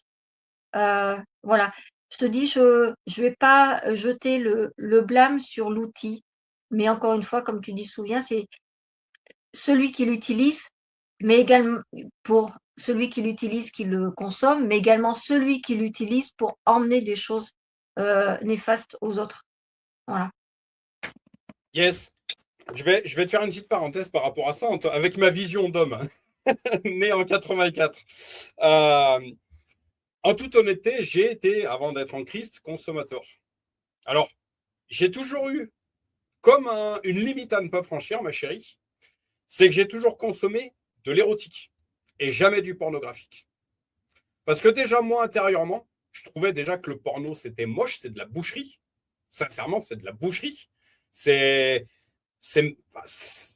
pas un comportement humain, c'est un comportement animal. Et que les animaux me pardonnent pour mon discours. Mais c'est de la bestialité, c'est de la boucherie, c'est de la viande, c'est pas autre chose, quoi. C'est pas autre chose. Alors que si tu veux, moi, de mon côté, dans mon expérience de jeune, l'érotique était déjà beaucoup plus respectueux de la femme. Il y avait beaucoup plus de sensualité. Il y avait une histoire derrière tout ça. Et il y avait jamais, c'était pas de la boucherie. Je te parle de mon époque. Aujourd'hui, je ne sais pas. Parce que j'en regarde plus. Il y avait de la sensualité, c'était pas de la violence. En tout cas, ce que moi je regardais, c'était pas violent, c'était pas irrespectueux. C'était vraiment une. Il y avait même une histoire d'amour. Je me rappelle, c'était pas ce qu'on voit aujourd'hui. C'est clair. Ce que j'ai noté de mon côté, c'est que à l'époque, on ne parlait pas d'étranglement. Alors moi, encore une fois, j'ai regardé que de l'érotique. Mais on ne parlait pas d'étranglement. On ne parlait pas de tout ça. On ne parlait pas de les sextoys, j'en entendais très peu parler. Je ne sais pas toi en tant que femme, mais moi en tant qu'homme, euh, euh, j'en entendais très peu parler. Aujourd'hui, on se rend compte de quel chiffre d'affaires mondial ça représente, ces industries. Les autres choses que j'ai notées, donc les images n'étaient pas aussi violentes avant. Aujourd'hui, la censure est beaucoup plus difficile à mettre en place, en fait. Une chose que je répète, on ne parlait pas d'étranglement, on ne parlait pas de cette violence d'aujourd'hui, en fait. On ne parlait pas de tout ça, en fait. En fait, ce que tu donnes à ta main, tu ne peux pas le donner à ta femme, en fait. C'est pas plus compliqué. Si tu es dans l'autosatisfaction, reste tout seul, en fait. Reste toute seule, en fait. Voilà, il y a un piège dans tout ça, en fait. Ce que je donne à quelqu'un d'autre, je ne peux pas le donner à ma partenaire, à mon partenaire, en fait. Tout simplement. C'est un piège, tout comme l'adultère, tout comme ces choses qui ne sont absolument pas divines, mais qui sont. C'est diabolique. C'est diabolique. C'est clair. Et moi, là où moi, ça me fait mal, ça me fait mal pour la femme, mais également, ça arrive au niveau de l'homme aujourd'hui, parce que la femme a regagné le retard qu'elle avait au niveau de l'homme. N'ayons pas peur de le dire. Aujourd'hui, il faut le dire. Euh, euh, je ne vais pas rentrer dans le discours c'est que les femmes ou c'est que les hommes, mais aujourd'hui, la femme, sur ce niveau-là, elle tend à avoir l'égalité avec l'homme. Mais quand je vois certains comportements, mais pourquoi je suis resté dans le. Je pense pourquoi à cette époque-là, avant d'être en crise, je suis resté dans l'érotisme, parce qu'il y avait des scènes qui, déjà, moi, à l'époque, mais c'est insupportable à voir, en fait. C'est insupportable. C'était pas ce que je voulais plus tard. C'était pas ce que. Non, je voulais pas ça. Voilà, mon propre cheminement. Je continue. Alors, rapidement oui, en une minute, ma chérie. En une minute. Ouais. Ce que tu viens de dire, il y a 3 mots que tu viens de dire, non, 4 mots que tu viens de dire, qui sont extrêmement révélateurs. C'est on n'en entendait pas parler. Ouais, mais sauf que malheureusement, ça existait déjà. Le film Basic Instinct, tu l'as vu? Bon, tout le monde l'a vu. Oui, je l'ai vu, ouais. Ouais, et ben il y a déjà l'étranglement. 1992. Il date pas de 2020, 1992. Les téléphones portables commençaient tout juste et c'était les Nokia. Donc il n'y avait pas, voilà. On en parle dans l'étranglement puisque la nana, elle tue avec un pic à glace pendant une session d'étranglement. Voilà. Donc ce sont bien des choses qui existaient, des pratiques qui existaient et malheureusement ces pratiques-là, et je pense que la Bible le dit très très bien, elles existent depuis les temps anciens. Ayons tous en mémoire la chute de Sodome et Gomorrhe, ayons tous en mémoire la chute de l'Empire grec, ayons tous en mémoire la chute de l'Empire romain, qui est consécutive à plein de choses, mais également aux pratiques sexuelles, à la déchéance sexuelle qu'il y avait. On te parle de déchéance sexuelle, on ne va pas te parler d'érotisme. La déchéance sexuelle, je pense qu'il n'y a pas besoin de mettre des images sur les mots, on comprend bien tout de suite ce que c'est. Donc, oui, effectivement, on n'en entendait pas parler, je suis tout à fait d'accord. Aujourd'hui, on en entend beaucoup plus parler parce que l'information circule beaucoup plus.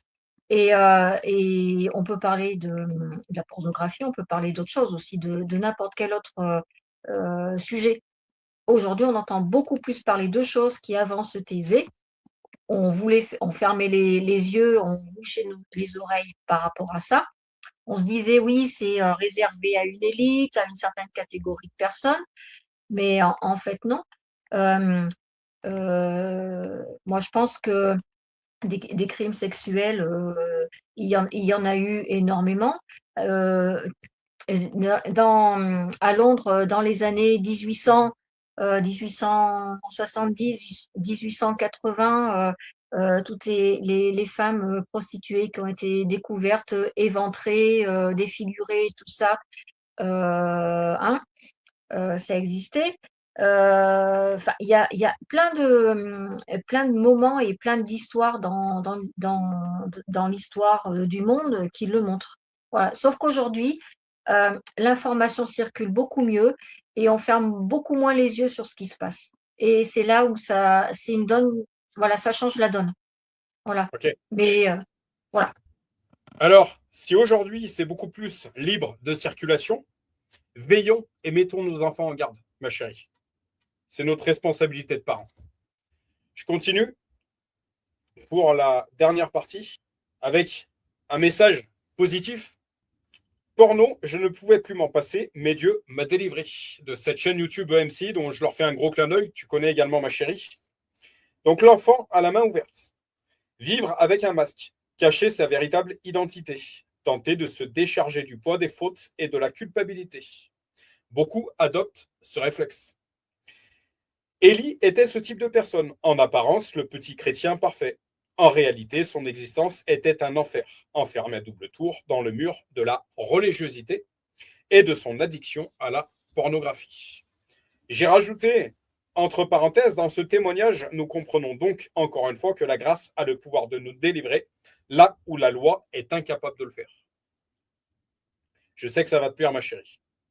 Il a tourné en rond pendant des années, criant vers Jésus pour sortir de son calvaire, mais rien n'y faisait. À ses propres yeux, il était bien trop sale pour être secouru. Élie, l'enfant de la loi. Il a grandi dans une famille chrétienne aimante, mais stricte, une assemblée légaliste, où les femmes ne portaient pas de pantalon, où la batterie est satanique, où la télévision est bannie, une bulle protectrice, pensait-on, jusqu'à ce que la bulle éclate.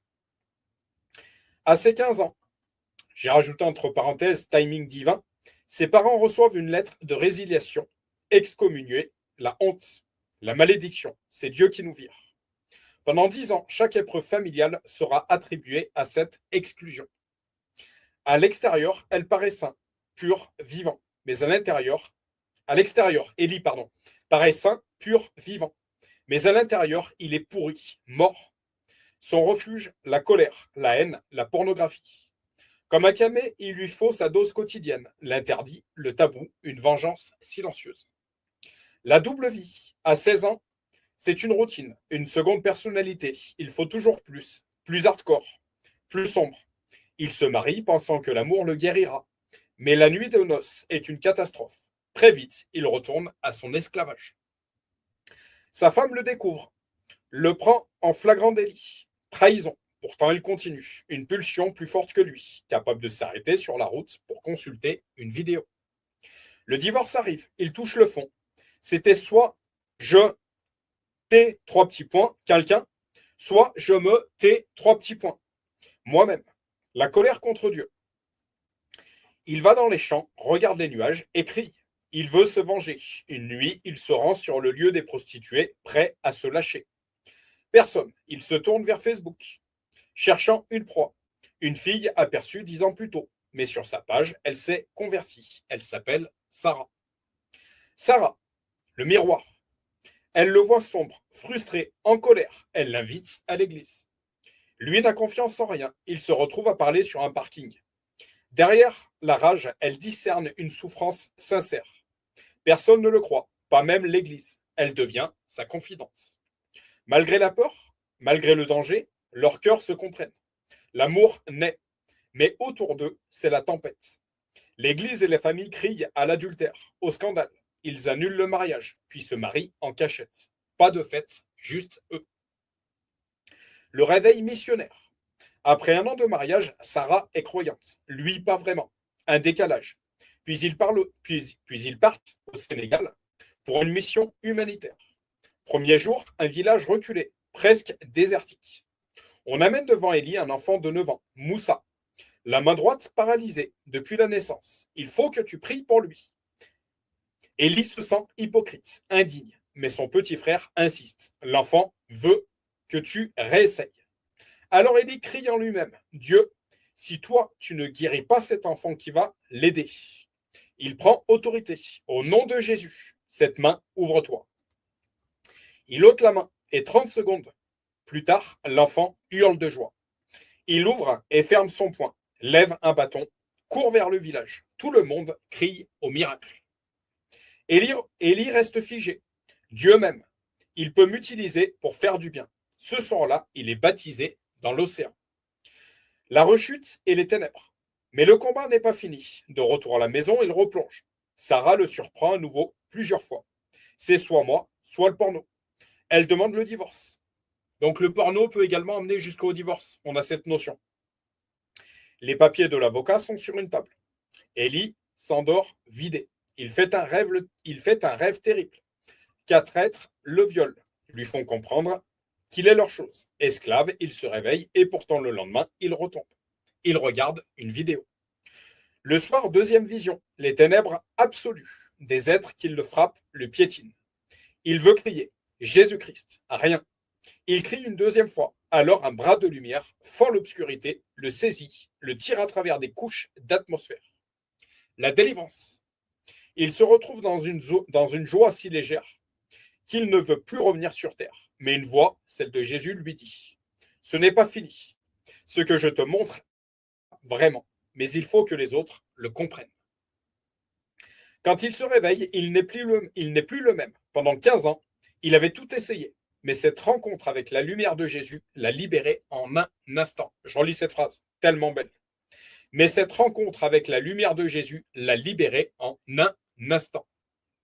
La pornographie est finie. Les tentations viennent encore. Mais l'amour qu'on lui a montré est plus fort. Donc l'amour de Jésus est plus fort que ces choses du monde. La transformation contagieuse. Ceux qui l'entourent voient le changement. Avant, il parlait de Dieu par prosélytisme, forcé. Maintenant, ça transpire.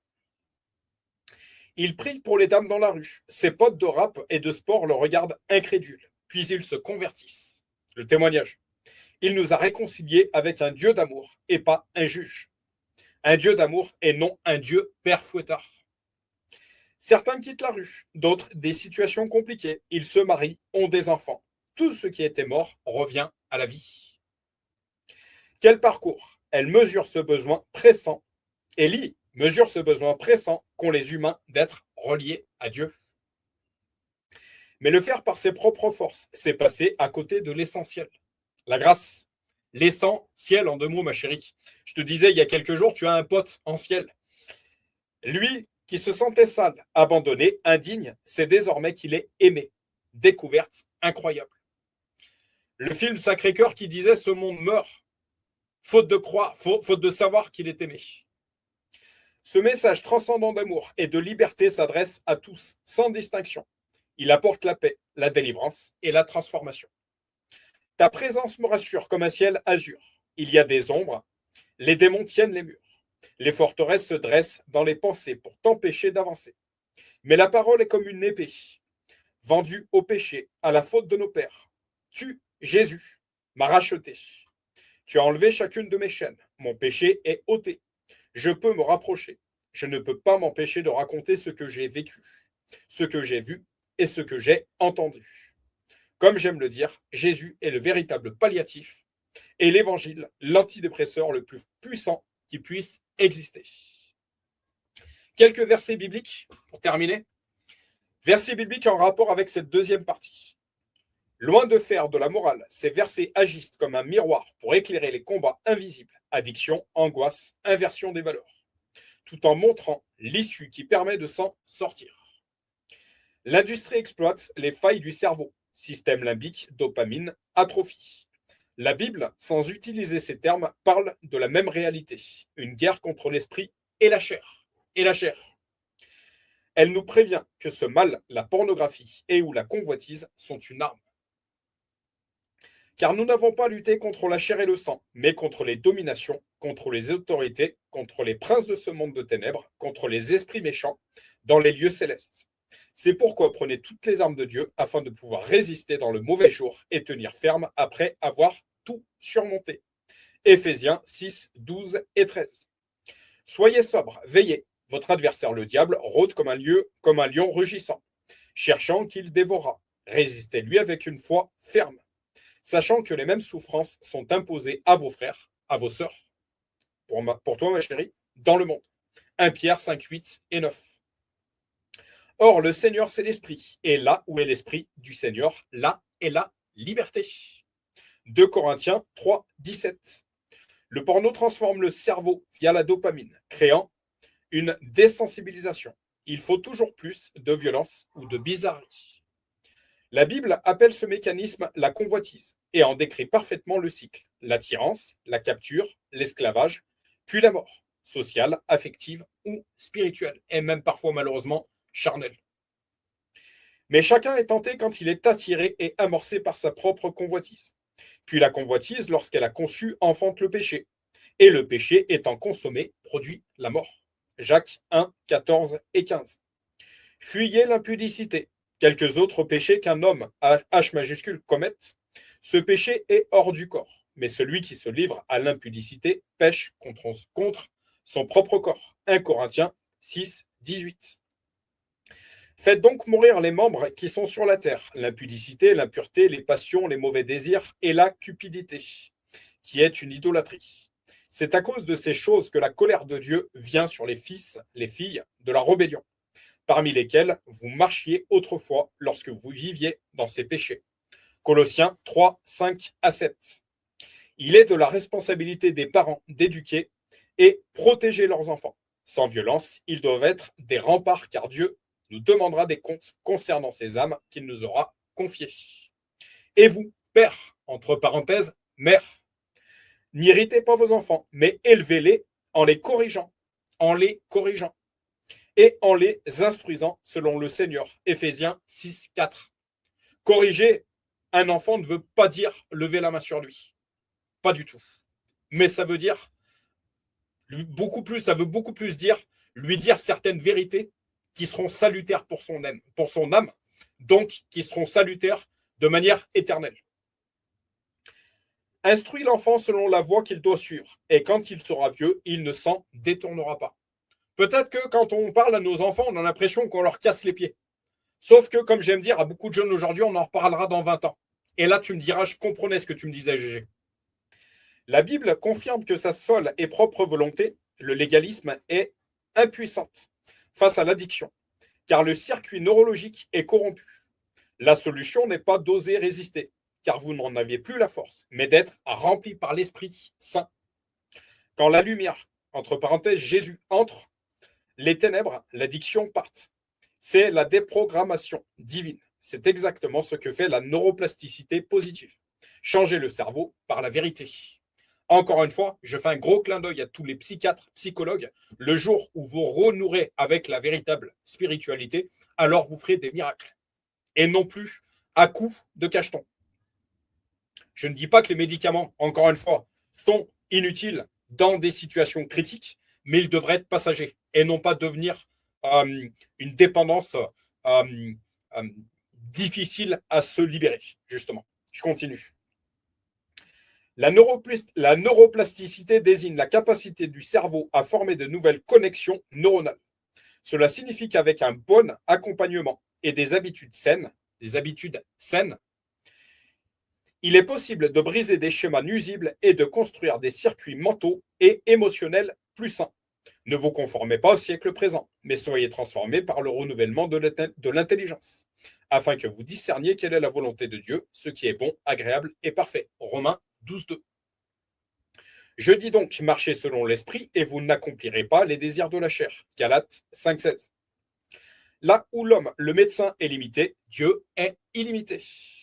Or, il y avait une femme atteinte d'une perte de sang depuis 12 ans. Elle avait beaucoup souffert entre les mains de plusieurs médecins. Elle avait dépensé tout ce qu'elle possédait et elle n'avait éprouvé aucun soulagement, mais était allée plutôt en empirant. Ayant entendu parler de Jésus, elle vint dans la foule par derrière et toucha son vêtement, car elle disait: « Si je puis seulement toucher ses vêtements, je serai guérie. » Au même instant, la perte de sang s'arrêta, et elle sentit dans son corps qu'elle était guérie de son mal. Jésus connut aussitôt en lui-même qu'une force, le Saint-Esprit, était sortie de lui. Et se retournant au milieu de la foule, il dit: « Qui a touché mes vêtements ?» Ses disciples lui dirent: « Tu vois la foule qui te presse, et tu dis: Qui m'a touché ?»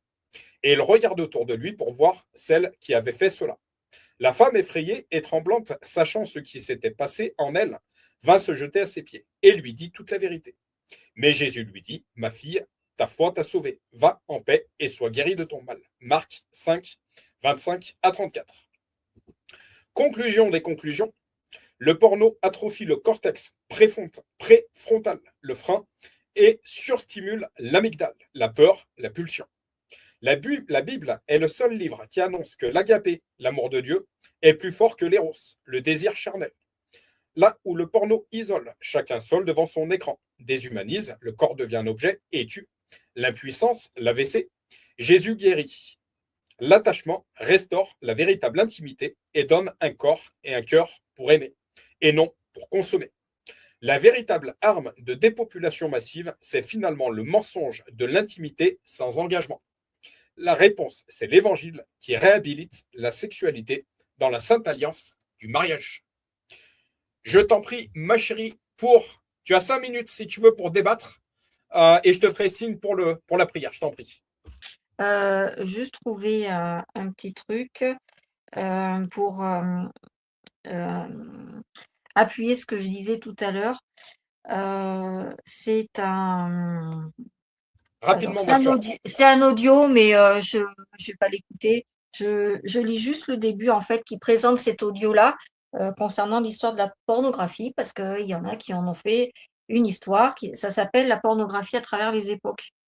Et juste pour rappel, les faits historiques vite fait, les origines de la pornographie remontent à bien avant Internet. Les Romains et les Grecs en faisaient des peintures, les Hindous des sculptures, les nobles de la Renaissance faisaient de la littérature. C'est une représentation d'un comportement sexuel à des fins d'excitation sexuelle. Le mot vient du grec porni, qui veut dire prostituée, et de graphen, qui veut dire écrit. L'invention de l'imprimerie a contribué à l'essor de la pornographie. On a un exemple d'un très grand écrivain pornographe. D'ailleurs, il était tellement envahi de toutes ces images qu'il a tourné un peu kazakh, il s'est fait enfermer. C'est le marquis de Sade, qui a vécu, si je me souviens bien, au XVIIIe siècle, donc la période des Lumières. Beaucoup plus tard, l'arrivée de la photographie fait exploser l'évolution de la pornographie. Et dans les années 1920, l'invention du film titille le public avec des courts-métrages appelés softcore, qui demeurent encore assez pudiques. Puis la révolution sexuelle des années 1960 change complètement la donne. La décennie suivante est connue comme l'âge d'or de la pornographie au cinéma. Et on a l'apparition des magazines Hustler, Playboy, ainsi que l'apparition des premiers films homosexuels. Et après, début des années 1980 marque l'arrivée de la vidéocassette. Et la vidéocassette permet aux gens de consommer la pornographie en privé. Voilà, avec des femmes qui deviennent les vedettes de la porno, qu'on appelle les pornstars. Voilà, voilà. Après, le mot pornographie en lui-même, pornographie, parce on disait pas pornographie à l'époque des Grecs, des Romains, des Hindous, mais par contre, le terme pornographie est arrivé à débarquer au XVIIIe siècle avec l'époque des Lumières. Ta propre conclusion personnelle en quelques minutes, vraiment, vraiment condense, ma chérie, parce que l'horloge est vraiment en train de tourner. Ta conclusion personnelle par rapport à tout ce que tu as entendu ce soir. Je dirais une nouvelle fois, c'est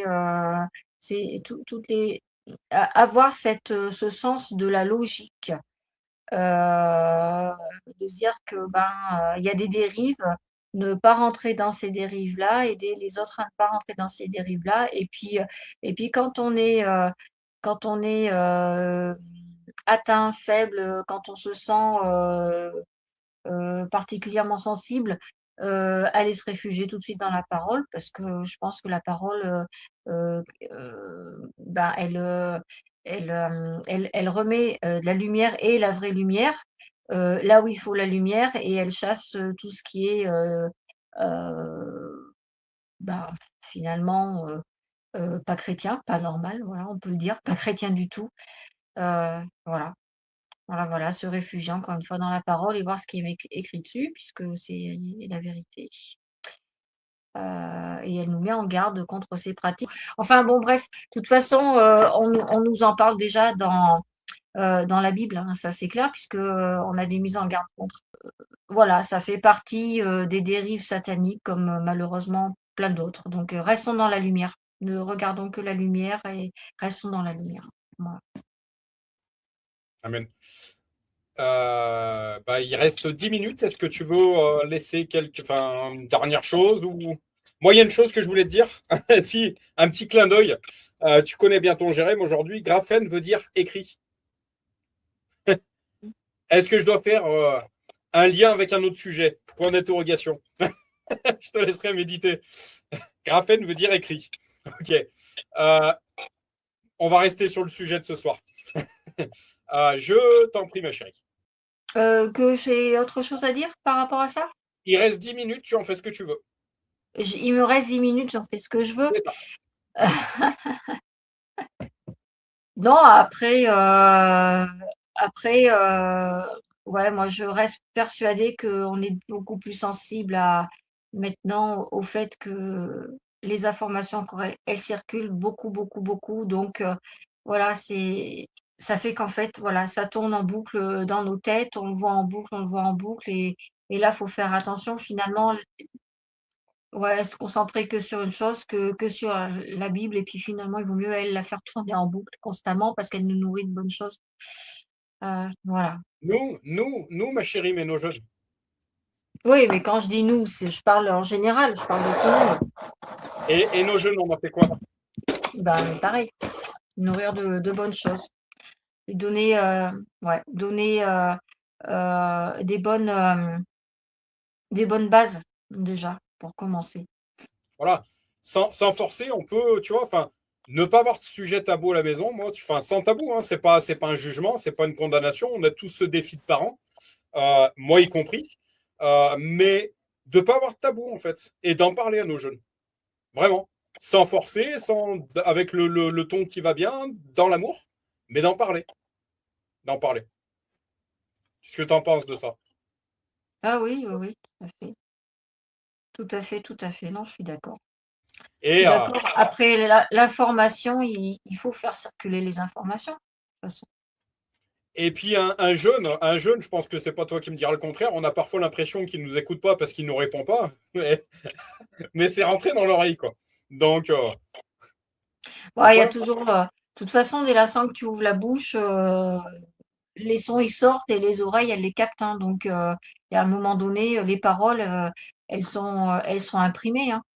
Voilà, moi, je pense, pareil, on a tous été jeunes, on s'est tous dit, ouais, ben, il dit ça, il nous saoule, et quelque part, Heu, on a l'exemple dans la Bible, du fils prodige, hein, voilà, et ben, finalement, on revient aux sources à un moment donné, et on se rend compte que ce qu'on avait reçu, alors, et qu'on n'était pas apte finalement, on n'était pas dans la, dans la capacité, je dirais, intellectuelle et émotionnelle de le recevoir. Du moins de le comprendre. On l'avait quand même reçu, et c'est un petit peu après, avec les expériences qu'on a, qu'on comprend les choses. Et d'ailleurs c'est bien, parce que ce que nous, nos parents, nous ont véhiculé, nous ont appris, ils l'ont tenu de leurs parents, qui l'ont eu de leurs parents. Donc ça remonte des générations, et c'est un fil conducteur pour les générations à venir. Hem, Moi je vois aujourd'hui, il reste 2 minutes. aujourd'hui, quand je quand je pense à quelque chose, je disais: «Bah, tu vois, bah, ma mère, elle me disait ça, ou mon père, il faisait comme ça». Bah, ça, tu le dis à ton enfant plus tard, il dira la même chose à ses enfants: «Bah, ma mère, elle m'avait dit ça, mon père, il m'avait dit ça, ou on faisait comme ci, on faisait comme ça». Donc il y a une relation avec les générations précédentes, quoi qu'il en soit, qui vont s'étendre sur les générations futures. C'est pour ça que il faut, voilà, il faut montrer le bon exemple déjà. Je pense Yes, qu'avant tout, on est un exemple. yes. Pour terminer de mon côté, et je te laisse prier, je pense qu'il faut arrêter de croire aussi qu'on est dans un monde de bisounours. Et je trouve que les choses prennent quand même des tournures inquiétantes. C'est ce que je dirais de mon côté. Je t'en prie pour la prière, ma chérie. Seigneur Jésus-Christ, je te remercie pour cet échange, pour cet enseignement, cette mise en garde, voilà, ce partage de mon chéri concernant des pratiques que l'on voit aujourd'hui, voilà, un petit peu de partout et qui malheureusement ne datent pas d'hier. Donc, Seigneur Jésus-Christ, je voudrais que tu fasses un travail vraiment profondeur. Toutes les personnes qui sont sensibles, qui sont touchées par ce sujet qui est la pornographie, qui est la sexualité, avec toutes les déviations qu'elle peut comprendre. Et viens toucher les cœurs, Seigneur, pour faire comprendre aux gens que toi et toi seul, finalement, dispenses du vrai amour, cet amour agapé qui est au-delà de ce qu'est la chair. Voilà, je te demanderai tout simplement, Seigneur, c'est de bénir les cœurs, de remplir les esprits de ta lumière et de nous aider à transmettre ta lumière également, transmettre tes directives, transmettre tes commandements, transmettre ta sagesse. On parlait de sagesse la semaine dernière. Et demeurons dans ta sagesse, Seigneur, pour ne pas se faire prendre au piège de la déchéance que veut euh, ton ennemi de toujours. Voilà, bénis nous, Seigneur, dans chacun des aspects de notre vie également, ainsi que tous nos proches, tous tes enfants, et que cette deuxième moitié de semaine soit entièrement sous ta protection. Amen. Amen. Il te reste 3 minutes. Un mot de la fin. Un mot de la fin. Un mot de la fin. Je t'aime, mon amour. Ouais. Moi aussi, je t'aime, ma chérie. Voilà, mais je t'aime d'un amour divin et non pas d'un amour pornographique. Gloire à Dieu. Gloire à Dieu. Bon, ça sera la petite dose d'humour, mais sans rire. C'est vrai que l'amour, la sensibilité, tout ce qui englobe l'amour, c'est tellement beau, tellement doux, tellement coloré. Voilà, faut pas s'en priver. Faut pas s'arrêter que ce qui est purement charnel, bestial, consumériste. Voilà. C'est voilà. Une chose que j'aimerais dire, c'est que Satan se déguise en ange de lumière. Pour tous les jeunes, même pour les moins jeunes, Satan se déguise en ange de lumière. Et ma chérie, je t'ai témoigné plusieurs expériences, choses que j'ai observées dans ce monde de personnes qui m'étaient très chères, qui sont tombées dans certains pièges et qui malheureusement, les conséquences ont même été dramatiques.